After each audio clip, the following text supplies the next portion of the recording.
Story time audio ബുക്സിലേക്ക് എല്ലാവർക്കും സ്വാഗതം. K Sudhakaran എഴുതിയ നോവൽ നീ വരും നേരം. ബാലുവേട്ടനും മഞ്ജരിയും തമ്മിൽ കല്യാണം കഴിക്കുന്നത് കൊണ്ട് എന്താണമ്മേ കുഴപ്പം? ദീപ്തി ചോദിച്ചു. കുഴപ്പമൊന്നുമില്ലേ? അവൾക്കിപ്പോൾ എത്ര വയസ്സായി? വിജയകുമാരി ചോദിച്ചു. 21 കഴിഞ്ഞു. നിനക്കോ? ഞങ്ങൾ രണ്ടുപേരും ഒരു പ്രായമല്ലേ? ആണല്ലോ. അവൾ ഏത് കോഴ്സിനാണ് പഠിക്കുന്നത്? MSc final year. നീയോ? ഞങ്ങൾ രണ്ടുപേരും ഒരു ക്ലാസ്സിലല്ലേ? അമ്മ ഇങ്ങനെയൊക്കെ ചോദിക്കുന്നത് എന്തിനാണെന്ന് ദീപ്തിക്ക് പിടികിട്ടിയില്ല. എങ്കിലും അവൾ മറുപടി പറഞ്ഞു. ആരാണ് കൂടുതൽ സുന്ദരി, അവളോ അതോ നീയോ? അതിപ്പോ അമ്മ ഇങ്ങനെയൊക്കെ ചോദിച്ചാ വേണ്ട. നിന്നേക്കാൾ സുന്ദരിയൊന്നുമല്ലല്ലോ അവൾ. അല്ല. ആരാ വലിയ സ്വത്തുകാർ, അവരോ അതോ നമ്മളോ? അമ്മയുടെ ഉദ്ദേശ്യം ദീപ്തിക്ക് മനസ്സിലായില്ല. അതുകൊണ്ട് അവൾ മറുപടി പറഞ്ഞതുമില്ല. അറിയില്ലെങ്കിൽ ഞാൻ പറയാം. നമ്മളാണ്. പിന്നെന്തിനാണ് നിന്നേക്കാൾ ഒരു മേന്മ മഞ്ജരിക്ക്? ബാലുവിനെ നിനക്ക് കിട്ടിയാലെന്താ, പുളിക്കുമോ? അമ്മയുടെ ചോദ്യം കേട്ട് ദീപ്തി പകച്ചു നിന്നുപോയി. അവൾ ഒരിക്കലും ആ രീതിയിൽ ഇതുവരെ ചിന്തിച്ചിരുന്നില്ല. ടീച്ചറമ്മയുടെ മകൻ ബാലുവേട്ടനെ അവൾ സഹോദരനെ പോലെയാണ് കണ്ടിട്ടുള്ളത്. ആരാധനയല്ലായിരുന്നു, ഇഷ്ടം മാത്രമായിരുന്നു. ബാലുവിനെ പോലൊരു പയ്യനെ ആരാ മോളെ കുതിക്കാത്തത്? നല്ല കുടുംബക്കാരല്ലേ അവർ. അവനാണെങ്കിൽ കാണാൻ സുന്ദരൻ, നല്ല വിനയമുള്ള ചെറുപ്പക്കാരൻ. നാട്ടുകാർക്കൊക്കെ അവന് എന്തൊരു ഇഷ്ടമാണ്. പോരാത്തതിന് ഇലക്ട്രിസിറ്റി ബോർഡിൽ എഞ്ചിനീയറും. അവനെ കൊത്തിക്കൊണ്ടു പോകാൻ എത്ര കാശുകാർ വട്ടമിട്ട് പറക്കുന്നുണ്ടെന്ന് നിനക്കറിയോ? ദീപ്തി മിണ്ടിയില്ല. വിജയകുമാരി മറുപടി പ്രതീക്ഷിച്ചുമില്ല. അവൾ അപ്പോൾ ബാലഭാസ്കറിനെ കുറിച്ചാണ് ചിന്തിച്ചത്. അമ്മ പറഞ്ഞത് ശരിയാണ്. താടി വളർത്തിയ ബാലുവേട്ടൻ്റെ മുഖം കാണാൻ ഒരു പ്രത്യേക ഭംഗിയുണ്ട്. കണ്ണുകളിൽ എപ്പോഴും സ്നേഹവും കരുണയുമാണ്. ആരോടും ദേഷ്യപ്പെടുന്നത് കണ്ടിട്ടില്ല. ക്ഷമാശീലനാണ്. എന്തുകൊണ്ടാണ് ബാലുവേട്ടനെ ഒരു പെണ്ണിൻ്റെ കണ്ണുകൊണ്ട് താൻ ഇതുവരെ കണ്ടില്ല? ഓർത്തപ്പോൾ അവൾക്ക് അത്ഭുതം തോന്നി. മഞ്ജരിയും ബാലുവേട്ടനും തമ്മിൽ പറയാത്ത ഒരു ഇഷ്ടമുണ്ടെന്ന് അറിയാമായിരുന്നു. അതുകൊണ്ടായിരിക്കാം തൻ്റെ മനസ്സിൽ ബാലുവേട്ടനെക്കുറിച്ച് അങ്ങനെ ഒരു ആഗ്രഹം ഉണ്ടാകാതെ പോയത്. പക്ഷേ ഇപ്പോൾ അമ്മ പറഞ്ഞപ്പോൾ, നിനക്ക് ബാലുവിനെ ഇഷ്ടമല്ലേ മോളെ? അവളുടെ ശിരസിൽ തലോടിക്കൊണ്ട് വിജയകുമാരി ചോദിച്ചു. അതേ എന്നർത്ഥത്തിൽ അവൾ മൂളി. അമ്മയുടെ മനസ്സിൽ അങ്ങനൊരാഗ്രഹം ബാലുവിനെക്കുറിച്ച് ഇല്ലായിരുന്നു. പക്ഷേ അവൻ ആ പെണ്ണിനെ കല്യാണം ആലോചിക്കാൻ പോവുകയാണെന്ന് കേട്ടപ്പോൾ ഞാനും അതേക്കുറിച്ചൊന്നും ചിന്തിച്ചിട്ടില്ല അമ്മേ. എനിക്കിപ്പോൾ എന്തോ ഒരു വാശി പോലെ തോന്നുക മോളെ. അതിനൊരു കാരണവുമുണ്ട്. ദീപ്തി മുഖം തിരിച്ച് അമ്മയുടെ മുഖത്തേക്ക് നോക്കി. എന്താണമ്മേ? ഇതുവരെ അതൊന്നും ഞാൻ ആരോടും പറഞ്ഞിട്ടില്ല. പറയാൻ പാടില്ലാത്തത് കൊണ്ടാ. മോളോടിപ്പം പറയുന്നത് കൊണ്ട് ഒരു കുഴപ്പവുമില്ല എന്നുവെച്ച് അതൊരു ഭയങ്കര കാര്യമല്ല. ദീപ്തി മിണ്ടിയില്ല. അമ്മയ്ക്ക് ജീവിതത്തിൽ ആദ്യമായി വന്ന കല്യാണാലോചന ആരുടേതായിരുന്നെന്ന് അറിയാമോ? മഞ്ജരിയുടെ അച്ഛൻ ചന്ദ്രശേഖരൻ്റെ. ദീപ്തി അത്ഭുതത്തോടെ അമ്മയെ നോക്കി. എന്നിട്ടെന്താ അത് നടക്കാതെ? അന്ന് എനിക്ക് ജോലിയില്ല. BA പാസ്സായി നിൽക്കുമായിരുന്നു ഞാൻ. വീട്ടിലെല്ലാവർക്കും വലിയ സന്തോഷമായി. അയാൾക്ക് അഗ്രികൾച്ചർ ഡിപ്പാർട്ട്മെൻറ്റിൽ ജോലി. കാണാനും കൊള്ളാം, നല്ല കുടുംബം. ഞാനും ഒത്തിരി ആഗ്രഹിച്ചു. എന്നിട്ട് അത് നടക്കാതെ പോയതിൻ്റെ കാരണക്കാരി രാജലക്ഷ്മിയ, മഞ്ജരിയുടെ അമ്മ. രാജലക്ഷ്മിക്ക് ആ സമയത്ത് സ്കൂളിൽ ജോലി കിട്ടി. അവളുടെ അച്ഛൻ മോൾക്ക് വേണ്ടി ചന്ദ്രശേഖരൻ്റെ അച്ഛനെ സമീപിച്ചു. ഉദ്യോഗസ്ഥനായ മരുമോളെ മതിയെന്ന് അയാൾ അങ്ങ് തീരുമാനിച്ചു. അതോടെ വീട്ടിലെല്ലാവർക്കും വലിയ വിഷമമായി. അമ്മയ്ക്ക് സങ്കടമുണ്ടായോ? ആദ്യമായിട്ട് വന്ന കല്യാണാലോചനയായിരുന്നില്ലേ മോളെ? ഞാൻ ഒരുപാട് ആശിച്ചു പോയായിരുന്നു. അത് നടക്കില്ലെന്നറിഞ്ഞപ്പോൾ കുറേ ദിവസം ഒന്നും കഴിക്കാതെ പട്ടിണി കിടന്നു. പിന്നെ എല്ലാവരും കൂടി നിർബന്ധിച്ചിട്ടാ. വിജയകുമാരി ഒന്ന് നെടുവീർപ്പിട്ടു. ബാലുവേട്ടൻ്റെ അമ്മയുമായി അമ്മയ്ക്ക് നല്ല കമ്പനിയാണ്. പക്ഷേ മഞ്ജരിയുടെ അമ്മയെ കാണുമ്പോൾ ഒന്ന് ചിരിക്കുകയോ എന്തെങ്കിലും ഒന്ന് പറയുകയോ ചെയ്യുന്നതല്ലാതെ ഹൃദയം തുറന്ന് പെരുമാറാറില്ല. അതിൻ്റെ കാരണം ഇപ്പോഴാണ് ദീപ്തിക്ക് മനസ്സിലായത്. അന്ന് ഞാൻ അനുഭവിച്ച വേദനയും അവളും അവളുടെ മോളും അറിയണം. എന്നാലേ എൻ്റെ ആ ദുഃഖം തീരൂ. അതൊന്നും നടക്കാത്ത കാര്യമാണമ്മേ. അവർ രണ്ടു വീട്ടുകാരും എല്ലാം തീരുമാനിച്ചു വെച്ചിരിക്കുക. ഇനി നമ്മൾ കല്യാണാലോചനയുമായി കൊണ്ടുചെന്ന് വെറുതെ നാണം കെടണ്ട. അമ്മയെ ദീപ്തി നിരുത്സാഹപ്പെടുത്തി. അവൻ്റെ പെങ്ങൾ ഗായത്രി അമേരിക്കയിൽ നിന്ന് വന്നിട്ടേയുള്ളൂ. കല്യാണം അതിനിനി 6 മാസത്തെ സമയമുണ്ട്. അതിനുള്ളിൽ എന്ത് വേണമെങ്കിലും സംഭവിക്കാം മോളെ. എന്ത് സംഭവിക്കുമെന്ന് അമ്മ പറയുന്നത്? അവൾക്ക് മനസ്സിലായില്ല. നീ ഇപ്പോൾ രാജമല്ലിയിൽ പോകാറുണ്ടോ? ഇല്ല. എന്താ പോകാത്തത്? അതിപ്പോൾ ഒരാവശ്യവുമില്ലാതെ ട്യൂഷൻ പഠിക്കുന്ന കാലത്ത് സ്ഥിരം പോകുമായിരുന്നു. അത് കഴിഞ്ഞിട്ട് എന്തിനു പോകാനാണ്? 6 വീടിനപ്പുറമല്ലേ രാജമല്ലി. ടീച്ചർ അമ്മയെ കാണാനെന്ന മട്ടിലെങ്കിലും നിനക്ക് ഞായറാഴ്ചയും അവധി ദിവസങ്ങളിലും അങ്ങോട്ടൊന്ന് പോയിക്കൂടെ? അന്നേരം ബാലുവും അവിടെ കാണും. ആണുങ്ങളുടെ മനസ്സ് മാറാൻ വലിയ താമസമൊന്നും വേണ്ട മോളെ. അവൾ വിജയകുമാരിയുടെ മുഖത്തേക്ക് തുറച്ചു നോക്കി. ഒരു ചിരി, ഒരു നോട്ടം, ഒരു സ്പർശം, അതൊക്കെ മതി ആണുങ്ങളുടെ മനസ്സിലാക്കാൻ. അവളുമായി എത്ര ഇഷ്ടത്തിലാണേലും അവൻ്റെ മനസ്സിലകും. ഒക്കെ അമ്മയുടെ തോന്നലാ. എന്നിട്ടും ദീപ്തിക്ക് വിശ്വാസം വന്നില്ല. നീ സമയം കിട്ടുമ്പോഴൊക്കെ അങ്ങോട്ടൊന്ന് പോകാമോ? പോകാം. ചുമ്മാതെ പോയാൽ മാത്രം പോരാ. സുഭദ്രയ്ക്കും ചന്ദ്രശേഖരനും ഇഷ്ടം തോന്നുന്ന രീതിയിൽ പെരുമാറണം. ബാലുവിൻ്റെ അടുത്ത് എന്ത് ചെയ്യണമെന്ന് അമ്മ പറയുന്നില്ല. ദീപ്തി ഒന്നും മിണ്ടിയില്ല. ഞാൻ പറഞ്ഞതൊക്കെ നിനക്ക് മനസ്സിലായോ മോളെ? അവൾ തല കുലുക്കി. താലൂക്ക് സഹകരണ ബാങ്കിൽ സെക്രട്ടറിയാണ് വിജയകുമാരി. മാനേജറുടെ പദവിയാണ്. അച്ഛൻ വിജയശേഖരൻ മോട്ടോർ വെഹിക്കിൾ ഡിപ്പാർട്ട്മെൻറ്റിൽ ജോയിൻ്റ് RTO ആണ്. കണക്കില്ലാതെ സമ്പാദിച്ചിട്ടുണ്ട്. ദീപ്തിക്കൊരു മൂത്ത സഹോദരനുണ്ട്. അവൻ ദുബായ് എയർപോർട്ടിൽ എഞ്ചിനീയറാണ്. ബാലുവിന് എന്തുകൊണ്ടും യോഗ്യ ദീപ്തിയാണെന്ന് ഉറച്ച വിശ്വാസമുണ്ടായിരുന്നു വിജയകുമാരിക്ക്. മഞ്ജരി ഇതൊന്നും അറിയരുത്. ഇല്ലമ്മേ. ശരി, സമയമായല്ലോ. ചെന്ന് കോളേജിൽ പോകാനൊരുങ്ങ്. ദീപ്തി അവളുടെ മുറിയിലേക്ക് പോയി. വിജയകുമാരി ദീർഘമായി ഒന്ന് നിശ്വസിച്ചു. പ്രാതലിന് പൂ പോലെ മൃദുലമായ ഇഡ്ഡലിയും പച്ചമുളകും തേങ്ങയും അരച്ചുണ്ടാക്കിയ ചട്നിയുമായിരുന്നു. മഞ്ജരി 2 ഇഡ്ഡലി എടുത്ത് പ്ലേറ്റിലേക്ക് വെച്ചു. 2 എണ്ണം പോരാ, വിലാസിനി പറഞ്ഞു. ഇത് കഴിച്ചിട്ട് പോരെന്ന് തോന്നിയാൽ ഒരെണ്ണം കൂടി എടുക്കാം വല്യമ്മേ, അവൾ പറഞ്ഞു. അതുമാത്രം പോരാ, ഏത്തപ്പഴം പുഴുങ്ങിയതുമുണ്ട്, അത് ഒരെണ്ണം കഴിക്കണം. മഞ്ജരി നിസ്സഹായതയോടെ വിലാസിനിയെ ഒന്ന് നോക്കി. ഇങ്ങനെ എന്നെ കഷ്ടപ്പെടുത്താതെ വല്യമ്മേ. മോളെ, പ്രാതൽ ശരിക്ക് കഴിക്കണം. ഉച്ചവരെ അതിൻ്റെ ബലത്തിലാ പോകേണ്ടത്. ഒരു പിടി ചോറും ഇത്തിരി തൈരും ചമ്മന്തിയും 1 കഷ്ണം മീനും കുറച്ച് തോരനുമല്ലോ തന്നുവിടുന്നേ. ഈ പ്രായത്തിൽ അതൊന്നും പോരാ. അതൊക്കെ ശരിയാ, എന്നാലും കോളേജിലേക്ക് പോകാൻ ഇഷ്ടം പോലെ സമയമുണ്ട്. ഇത് കഴിക്ക്. അപ്പോഴേക്കും ഞാൻ പാലിൽ ഹോർലിക്സ് കലക്കാം. ഇനി അതും കൂടോ? അവൾ കണ്ണുമിഴിച്ചു. ഇതൊക്കെ രാവിലെയുള്ള സ്ഥിരം കലാപരിപാടിയാണ്. വിലാസിനി നിർബന്ധിക്കും, മഞ്ജരി പ്രതിഷേധിക്കും. പക്ഷേ വിലാസിനിയെ എപ്പോഴും വിജയിക്കൂ. അവൾ കഴിച്ചുകൊണ്ടിരിക്കുമ്പോഴാണ് രാജലക്ഷ്മി ഊണുമുറിയിലേക്ക് വന്നത്. കോളേജിൽ പോകുന്ന വഴി നിനക്ക് രാജമല്ലിയിൽ ഒന്ന് കയറാമോ മോളെ? എന്തിനാമേ? ലീവ് ലെറ്റർ സുഭദ്രയുടെ കയ്യിലൊന്ന് കൊടുക്കാനാ. ഇവൾ ലീവാണെന്ന് ഞാൻ പറഞ്ഞിട്ടുണ്ടായിരുന്നു. ലീവ് ആപ്ലിക്കേഷൻ കിട്ടിയാലേ ക്യാഷ്വൽ ലീവ് അറ്റൻഡൻസ് രജിസ്റ്ററിൽ മാർക്ക് ചെയ്യത്തുള്ളൂ. ഞങ്ങൾ കൊടുത്തേക്കാം, അവൾ പറഞ്ഞു. സമയം കിട്ടുമോ? ഇത്തിരി നേരത്തെ ഇറങ്ങിയാൽ പോരെ? അവൾ കൊടുത്തിട്ട് പോകും രാജി, വിലാസിനി പറഞ്ഞു. കുറച്ച് ദിവസമായി വിലാസിനിക്ക് വലത് കാലിൻ്റെ മുട്ടിൽ ഒരു വേദന. സ്കാൻ ചെയ്തു നോക്കണമെന്ന് ഡോക്ടർ പറഞ്ഞു. ചേച്ചിക്ക് കൂട്ടുപോകാനാണ് രാജലക്ഷ്മി ലീവ് എടുക്കുന്നത്. അമ്മയുടെ സ്കൂളിൻ്റെ പ്രിൻസിപ്പാലാണല്ലോ ടീച്ചറമ്മ. കോളേജിലേക്ക് പോകുന്ന വഴി രാജമല്ലിയിൽ കയറാൻ ഒരു ബുദ്ധിമുട്ടുമില്ല. ഈ സമയത്ത് ബാലുവേട്ടനും വീട്ടിൽ കാണും. പതിവിലും 10 മിനിറ്റ് നേരത്തെ ഇറങ്ങണം. മഞ്ജരി വേഗം കഴിച്ചിട്ട് എഴുന്നേറ്റു. അച്ഛൻ വന്നില്ലേ ഇതുവരെ? അവൾ ചോദിച്ചു. അതിപ്പോൾ നാട്ടുകാരെയൊക്കെ കൃഷി പഠിപ്പിച്ചിട്ടല്ലേ വരൂ, രാജലക്ഷ്മി പറഞ്ഞു. രാവിലെ നടക്കാൻ പോകും രാധാകൃഷ്ണൻ. നടക്കുന്ന വഴി നാട്ടുകാരുടെയൊക്കെ ക്ഷേമമന്വേഷിച്ച് തിരിച്ചു വരുമ്പോൾ മിക്ക ദിവസവും 9 മണി കഴിയും. ഇതാ മോളെ ലീവ് ആപ്ലിക്കേഷൻ. രാജലക്ഷ്മി കൊടുത്ത കടലാസ് 4ആയി മടക്കി അവൾ കോളേജ് ബാഗിൻ്റെ പുറത്തെ അറയിൽ വെച്ചു. പെട്ടെന്നെടുക്കാൻ അതാണ് സൗകര്യം.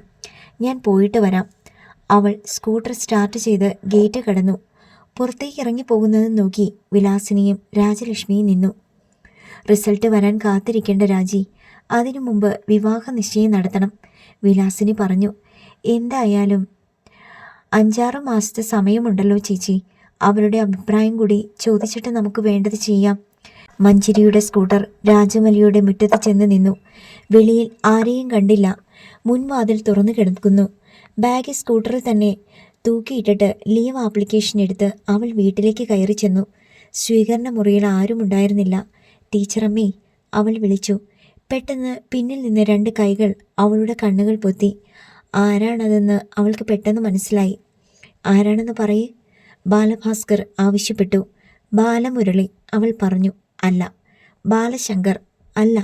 ബാലഗോപാൽ, അല്ല. എന്നാൽ ബാലഭാസ്കർ, അത് കറക്റ്റ്. അവളുടെ കണ്ണുകളിൽ നിന്ന് കൈകളെടുത്തിട്ട് അയാൾ പൊട്ടിച്ചിരിച്ചു. എഞ്ചിനീയറിൻ്റെ കളി കൂടുന്നുണ്ട്. അവൾ പുഞ്ചിരിയോടെ അയാളുടെ മുഖത്തേക്ക് നോക്കി. വേറെ ആരുടെയും അടുത്തല്ലല്ലോ, അയാൾ ന്യായീകരിച്ചു. എന്നാലും ടീച്ചറമ്മ കണ്ടാൽ മോശമല്ലേ ബാലുവേട്ട?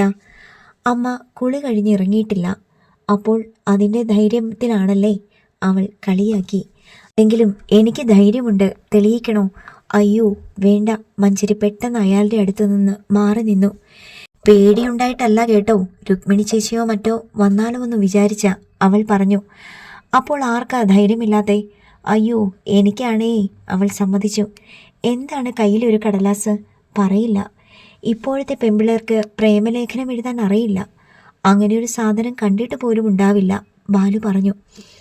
ഈ പറയുന്ന ആൾ കുറേ കണ്ടിട്ടുണ്ടായിരിക്കും. ഉണ്ട്. ആര് തന്നു? പെട്ടെന്ന് അവളുടെ മുഖം മങ്ങി.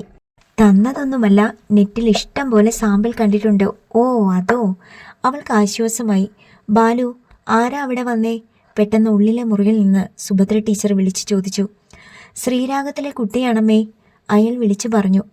അത് കേട്ട് മഞ്ചരി പുഞ്ചിരിച്ചു. ഈറൻ മുടി വിതർത്തിട്ട് സുഭദ്ര ടീച്ചർ വന്നു. എന്താ മോളെ രാവിലെ? അവർ ചോദിച്ചു. അമ്മയുടെ ലീവ് ആപ്ലിക്കേഷൻ തരാൻ വന്നതാ. കയ്യിലിരുന്ന കടലാസ് അവൾ കൊടുത്തു. രാജി ഇന്നലെ എന്നോട് പറഞ്ഞായിരുന്നല്ലോ, ഞാൻ കാഷ്വൽ ലീവ് മാർക്ക് ചെയ്തേനെ. നാളെ ആപ്ലിക്കേഷൻ കിട്ടിയാലും മതിയായിരുന്നല്ലോ മോളെ. രാജമല്ലിയിലെ ടീച്ചറമ്മയെ കാണാൻ കിട്ടുന്ന ഒരവസരം കളയണ്ട എന്ന് ഈ കുട്ടി വിചാരിച്ചു കാണും. അതിനമ്മയെ നിർബന്ധിച്ച് എഴുതി മേടിച്ചുകൊണ്ട് വന്നതായിരിക്കും, ബാലു പറഞ്ഞു. നീ പോടാ, വാത്സല്യത്തോടെ ടീച്ചർ പറഞ്ഞു. മഞ്ചരി അയാളെ ഒന്ന് നോക്കി. അവസരം കിട്ടുമ്പോൾ ഞാനും എടുത്തോളാം എന്നായിരുന്നു ആ നോട്ടത്തിൻ്റെ അർത്ഥം. ചായ എടുക്കട്ടെ മോളെ, ടീച്ചർ ചോദിച്ചു. അയ്യോ ഇപ്പം വേണ്ട, ഞാൻ കുടിച്ചിട്ടാ വരുന്നത്. പോവുക ടീച്ചറമ്മേ, ഇനി നിന്നാൽ കോളേജിൽ ലേറ്റാവും. എന്നാൽ ചെല്ലു മോളെ. മഞ്ചരി ഇറങ്ങിച്ചെന്ന് സ്കൂട്ടറിൽ കയറി. അപ്പോൾ അവളൊന്ന് തിരിഞ്ഞു നോക്കി. അവളെ നോക്കിക്കൊണ്ട് ബാലു സിറ്റൗട്ടിൽ വന്ന് നിൽക്കുന്നുണ്ടായിരുന്നു. അവൾ പരിഹസിച്ച് നാവു നീട്ടി കാണിച്ചു. അയാൾ ഇറങ്ങി വരാൻ ഭാവിച്ചു. അവൾ പെട്ടെന്ന് സ്കൂട്ടർ മുന്നോട്ടെടുത്തു. ദീപ്തി അവളുടെ വീടിൻ്റെ ഗേറ്റിനു വെളിയിൽ കാത്തു നിൽക്കുന്നുണ്ടായിരുന്നു. രാവിലെ മഞ്ചരിയുടെ സ്കൂട്ടറിലാണ് അവൾ കോളേജിലേക്ക് പോകാറുള്ളത്. ദീപ്തിയുടെ അടുത്ത് കൊണ്ടുചെന്ന് മഞ്ചരി വണ്ടി നിർത്തി. നീ ഇന്ന് 2-3 മിനിറ്റ് ലേറ്റാ, അവളുടെ പിന്നിൽ കയറിയിരിക്കുമ്പോൾ ദീപ്തി പറഞ്ഞു. ഞാൻ വരുന്ന വഴിയിൽ രാജമല്ലിയിൽ ഒന്ന് കയറിയായിരുന്നു, അതാ താമസിച്ചേ. പെട്ടെന്ന് ദീപ്തിയുടെ മുഖം ഇരുണ്ടു. എന്തിനാ? അമ്മയുടെ ലീവ് ആപ്ലിക്കേഷൻ കൊടുക്കാൻ. ബാലുവേട്ടൻ ഉണ്ടായിരുന്നോ അവിടെ? എന്തു പറഞ്ഞു? ദീപ്തി ചോദിച്ചു. എന്നോടോ? കൊച്ചു പിള്ളേരുടെ സ്വഭാവമാ, ഇതുവരെ അത് മാറിയിട്ടില്ല, ചിരിയമർത്തി മഞ്ചരി പറഞ്ഞു. അതെന്തവാ? ദീപ്തിക്ക് അറിയാൻ ആകാംക്ഷയായി. ഒന്നുമില്ല, അത് പറയാൻ മഞ്ചരി ആഗ്രഹിച്ചില്ല. കോളേജിലെ സ്കൂട്ടർ പാർക്കിംഗ് ഏരിയയിൽ ചെന്ന് വണ്ടി നിന്നു. 2 പേരും മെല്ലെ ബോട്ടണി ഡിപ്പാർട്ട്മെൻറ്റിലേക്ക് നടന്നു. കുട്ടികൾ കൂട്ടം കൂട്ടമായി കോളേജിലേക്ക് വന്നുകൊണ്ടിരുന്നു. അവർ MSc ക്ലാസ്സിൽ ചെന്നപ്പോൾ മിക്കവരും എത്തിക്കഴിഞ്ഞിരുന്നു. രാവിലെ 3 പീരീഡ് ക്ലാസ്, ഉച്ച കഴിഞ്ഞ് ലാബിൽ പ്രാക്ടിക്കൽ. ഉച്ചയൂണ് കഴിഞ്ഞ് ക്ലാസ്സിലിരിക്കുമ്പോഴാണ് ലാബിലെ അറ്റൻഡർ ശശാങ്കൻ ക്ലാസ്സിലേക്ക് വന്നത്. മഞ്ചരിയെ ജയമോഹൻ സർ വിളിക്കുന്നു. അയാൾ പറഞ്ഞു. എന്തിനാ ചേട്ടാ? അവൾ ചോദിച്ചു. അതറിയത്തില്ല, റൂമിലേക്ക് ചെല്ലാൻ പറഞ്ഞു. അവൾക്ക് സംശയമായി. ഇന്നലെ ക്ലാസ്സിൽ നടന്ന സംഭവത്തെക്കുറിച്ച് ചോദിക്കാനാണോ? ദീപ്തി ക്ലാസ്സിലിരുന്ന് ചിരിച്ചതിന് കാരണക്കാരി താനാണെന്നോ മറ്റോ സാർ അറിഞ്ഞു കാണുമോ? ശശാങ്കൻ പോയി. അവൾ സംശയിച്ചിരിക്കുമ്പോഴാണ് ദീപ്തി ക്ലാസ്സിലേക്ക് കയറി വന്നത്. എന്താടി? അവളുടെ മുഖം കണ്ടിട്ട് ദീപ്തി ചോദിച്ചു. ജയമോഹൻ സാറിൻ്റെ അടുത്തേക്ക് ചെല്ലാൻ ശശാങ്കൻ ചേട്ടൻ വന്ന് പറഞ്ഞിട്ട് പോയി. എന്തിനാടി? അറിയത്തില്ല. എന്തായാലും നീ ചെല്ല്, പക്ഷേ സൂക്ഷിക്കണം. കഴിഞ്ഞയാഴ്ച അയാൾ ഇതുപോലെ നമ്മുടെ സുജിതയെ റൂമിലേക്ക് വിളിപ്പിച്ചായിരുന്നു. എന്നിട്ട് എന്താ സംഭവിച്ചതെന്നറിയാമോ? എന്താണ് സംഭവിച്ചത്? ഉത്കണ്ഠയോടെ മഞ്ചരി ചോദിച്ചു. ക്ലാസ്സിലെ ചട്ടമ്പിയാണ് സുജിത. അയാൾ അവളെ ആകപ്പാടെയൊന്ന് നോക്കിയിട്ട് ഇയാൾ സൈസ് എത്രയാണെന്ന് ചോദിച്ചു. സൈസോ? മഞ്ജരിക്ക് മനസ്സിലായില്ല. അതെ, അവൾ ആരാ മോൾ? അവൾ പറഞ്ഞു 34 എന്ന്. അന്നേരം അയാൾ പറയുക കണ്ടിട്ട് 36 എങ്കിലും തോന്നുന്നല്ലോ എന്ന്. ഞെട്ടലോടെ മഞ്ജരി നിന്നു. അയാൾ ഒരു വഷളനാടി. ദീപ്തി പറഞ്ഞു. നീയും കൂടെ വാ ദീപ്തി പ്ലീസ്, അവൾ അപേക്ഷിച്ചു. അയ്യോ ഞാനില്ല. ഒന്നാമതേ അയാൾക്ക് എന്നോട് കലിപ്പ. ഞാൻ കൂട്ടിന് വന്ന നിന്റെ കാര്യം കട്ട പുകയാവും. ഭയത്തോടെയാണ് ക്ലാസ്സിൽ നിന്നിറങ്ങി മഞ്ജരി സ്റ്റാഫ് റൂമിനോടടുത്തുള്ള ജയമോഹൻ്റെ റൂമിലേക്ക് ചെന്നത്. അവൾ ചെന്നപ്പോൾ ഹാഫ് ഡോർ അടഞ്ഞു കിടക്കുകയായിരുന്നു. ഒന്ന് സംശയിച്ചിട്ട് അവൾ വാതിൽ ചെറുതായിന്ന് മുട്ടി. Yes come in. ജയമോഹൻ്റെ അനുവാദം കിട്ടി. അവൾ വിറയ്ക്കുന്ന കാലുകളോടെ അകത്തേക്ക് കയറി. ചെറിയ മുറിയായിരുന്നു അത്. മേശയുടെ പിന്നിലെ കസേരയിൽ ജയമോഹൻ ഇരിക്കുന്നുണ്ടായിരുന്നു. പച്ച നിറമുള്ള ടേബിൾ ക്ലോത്ത് വിരിച്ച മേശപ്പുറത്ത് അവൾ വരച്ച കുറേയേറെ റെക്കോർഡ് ഷീറ്റുകൾ നിരത്തി വെച്ചിട്ടുണ്ടായിരുന്നു. പലതരം സസ്യങ്ങളുടെയും പൂക്കളുടെയും കായ്കളുടെയും ആന്തരഘടന പെൻസിൽ കൊണ്ട് വരച്ച ചിത്രങ്ങളായിരുന്നു അത്. ജയമോഹൻ പെട്ടെന്ന് തലയുയർത്തി അവളെ ഒന്ന് നോക്കി. അയാളുടെ കണ്ണുകളിൽ പുച്ഛമാണ് നിറഞ്ഞു നിന്നിരുന്നത്. ഇത് തൻ്റെ റെക്കോർഡ് ഷീറ്റുകളല്ലേ? അതേ എന്ന അർത്ഥത്തിൽ അവൾ മെല്ലെ തലകുലുക്കി. എന്താ വായിൽ നാക്കില്ലേ? ഞാൻ വരച്ചതാണ് സർ, ദുർബലമായ സ്വരത്തിൽ അവൾ പറഞ്ഞു. താൻ MSc ഫൈനൽ ഇയർ സ്റ്റുഡൻ്റ് അല്ലേ? അതെ. 3 കൊല്ലം ഡിഗ്രിക്ക് ബോട്ടണി പഠിച്ചു. 2 കൊല്ലം PGക്കും ബോട്ടണി പഠിച്ചു. എന്നിട്ട് തനിക്ക് വൃത്തിയായിട്ട് ഏതെങ്കിലും ഫിഗർ വരയ്ക്കാൻ കഴിഞ്ഞിട്ടില്ലല്ലോടോ. പരീക്ഷയ്ക്ക് കുറച്ച് മാർക്ക് മേടിച്ചത് കൊണ്ടൊന്നും മിടുക്കിയാകത്തില്ല. വരയ്ക്കുമ്പോൾ പ്രപ്പോർഷൻ വേണം, ക്ലാരിറ്റി വേണം, പാർട്സ് കൃത്യമായി മാർക്ക് ചെയ്യണം. അതൊന്നുമില്ല ഇതിൽ. അയാൾ പൊട്ടിത്തെറിച്ചു. അവൾ ഒന്നും മിണ്ടിയില്ല. ചിത്രങ്ങൾ കൃത്യമായിട്ട് തന്നെയാണ് വരച്ചതെന്ന് അവൾക്ക് ഉറപ്പുണ്ടായിരുന്നു. എന്നിട്ടും അയാൾ ആ ഷീറ്റുകൾ വാരിയെടുത്ത് അവൾക്ക് നേരെ എറിഞ്ഞു. കൊണ്ടുപോ, നല്ല വൃത്തിയായിട്ട് വേറെ വരച്ചോണ്ടുവാ, അല്ലെങ്കിൽ ഞാൻ റെക്കോർഡ് ബുക്ക് സർട്ടിഫൈ ചെയ്യത്തില്ല. തനിക്ക് പ്രാക്ടിക്കൽ എക്സാം അറ്റൻഡ് ചെയ്യാനും പറ്റത്തില്ല. പൊയ്ക്കോ. നിറ കണ്ണുകളോടെ നിലത്ത് കുന്തിച്ചിരുന്ന് മഞ്ജരി ആ റെക്കോർഡ് ഷീറ്റുകളെല്ലാം പൊക്കിയെടുത്തു. ജയമോഹൻ കണ്ണു വയ്ക്കാതെ അവളെ തന്നെ നോക്കിയിരുന്നു. അവളുടെ കവിളുകളും ചുണ്ടുകളും കഴുത്തും ഉരുണ്ട മാറിടങ്ങളും. മഞ്ജരി പുറത്തേക്ക് പോകാൻ തുടങ്ങിയപ്പോൾ അയാൾ പെട്ടെന്ന് എഴുന്നേറ്റു. നില്ല്. അവൾ പെട്ടെന്ന് നിന്നു. താൻ ബ്രില്യൻ്റായ കുട്ടിയാണ്, റാങ്ക് കിട്ടാൻ സാധ്യതയുണ്ട്. അതുകൊണ്ടാണ് ഞാൻ. തനിക്ക് 1 മാർക്ക് പോലും കുറയാൻ പാടില്ല. പെർഫെക്റ്റ് ആയിരിക്കണം, മനസ്സിലായോ? അതിങ്ങതാ. അവൾ ഷീറ്റുകൾ തിരിച്ചു കൊടുത്തു. ഞാനിതെല്ലാം ഒന്നുകൂടി നോക്കട്ടെ, എന്നിട്ട് മാറ്റി വരയ്ക്കേണ്ടത് മാത്രം തരാൻ കേട്ടോ. Thank you sir. ശരി, പൊയ്ക്കോ. അവൾ ഹാഫ് ഡോർ തുറന്ന് പുറത്തേക്കിറങ്ങി. ജയമോഹൻ കസേരയിലേക്ക് ചാരിയിരുന്നു. അന്ന് കോളേജ് വിടാൻ ലാസ്റ്റ് ബെല്ലടിച്ചപ്പോൾ ശശാങ്കൻ അയാളുടെ മുറിയിലേക്ക് ചെന്നു. എന്തിനാ സാറേ വരാൻ പറഞ്ഞത്? ജയമോഹൻ പേഴ്സിൽ നിന്ന് 1000-ൻ്റെ 3 നോട്ടുകൾ എടുത്ത് നീട്ടി. ഇത്ര വേഗം തീർന്നോ? ശശാങ്കൻ ചോദിച്ചു. ഒരാഴ്ചയായില്ലടോ, ഇന്നത്തേക്ക് കൂടി കാണൂ. 2 എണ്ണം മേടിച്ചോ? എപ്പോൾ വരും? സന്ധ്യ കഴിഞ്ഞ് വന്നാൽ പോരെ? മതി. ജയമോഹൻ കാറെടുത്ത് വീട്ടിലേക്ക് പോയി. ടൗണിൽ തന്നെയുള്ള 2 നില വീടായിരുന്നു അയാളുടേത്. അച്ഛനും അമ്മയും പെൻഷൻ പറ്റിയ ഉദ്യോഗസ്ഥർ. വീട്ടിൽ ചെന്നപ്പോൾ പ്രസന്നയാണ് വാതിൽ തുറന്നു കൊടുത്തത്. നേരത്തെ ഉണ്ടായിരുന്ന വീട്ടുജോലിക്കാരി ഗോമതിയുടെ മകളാണ് പ്രസന്ന. വയസ്സ് 28 കല്യാണം കഴിഞ്ഞിട്ടില്ല. ഗോമതി അമ്മ കുളിക്കുമ്പോൾ കാല് തെറ്റി വീണ് ഇടത് കാലൊടിഞ്ഞ് കിടപ്പാണ്. അമ്മയ്ക്ക് സുഖമാകുന്നതുവരെ ജോലിക്ക് വിട്ടതാണ് മകളെ. അല്പ ഇരുണ്ട നിറത്തിൽ ഒരു കൊഴുത്ത പെണ്ണ്. പ്രസന്ന ചായ ഉണ്ടാക്കി കൊണ്ടുവന്ന് അയാൾക്ക് കൊടുത്തു. സന്ധ്യയായപ്പോൾ ശശാങ്കൻ ഗേറ്റിന് വെളിയിൽ വന്ന് നിന്ന് വിളിച്ചു. ജയമോഹൻ ഇറങ്ങിച്ചെന്ന് അയാൾ കൊടുത്ത പ്ലാസ്റ്റിക് കിറ്റ് വാങ്ങി രഹസ്യമായി അകത്തേക്ക് കൊണ്ടുപോയി. അത്താഴത്തിന് മുൻപ് അയാൾ 2 ലാർജ് കഴിക്കുന്ന പതിവുണ്ട്. വിശാലാക്ഷി അമ്മയും പ്രഭാകരൻ നായരും പതിവ് പോലെ 9 ആയതോടെ ഭക്ഷണം കഴിച്ച് കിടന്നുറങ്ങി. അല്പനേരം TV കണ്ട് ജയമോഹൻ ഇരുന്നു. അടുക്കള ജോലികൾ തീർത്ത് പ്രസന്ന അവളുടെ കിടപ്പുമുറിയിലേക്കും പോയി. അയാൾ മെല്ലെ എഴുന്നേറ്റു. പ്രസന്നയുടെ മുറിയുടെ മുൻപിലേക്ക് ചെന്ന് നിന്നു. അവൾ വാതിലടച്ചിരുന്നില്ല. കിടക്കും മുൻപ് മുടി കെട്ടിവെക്കുകയായിരുന്നു. മുകളിലേക്കൊന്ന് വരാമോ? ചോദ്യം കേട്ട് അവൾ തല തിരിച്ചു നോക്കി. ജയമോഹൻ സ്റ്റെയർ കേസ് കയറി മുകളിൽ ചെന്ന് അയാളുടെ മുറിയിലെത്തി ബെഡിലിരുന്നു. അടുത്ത ഭാഗം നാളെ.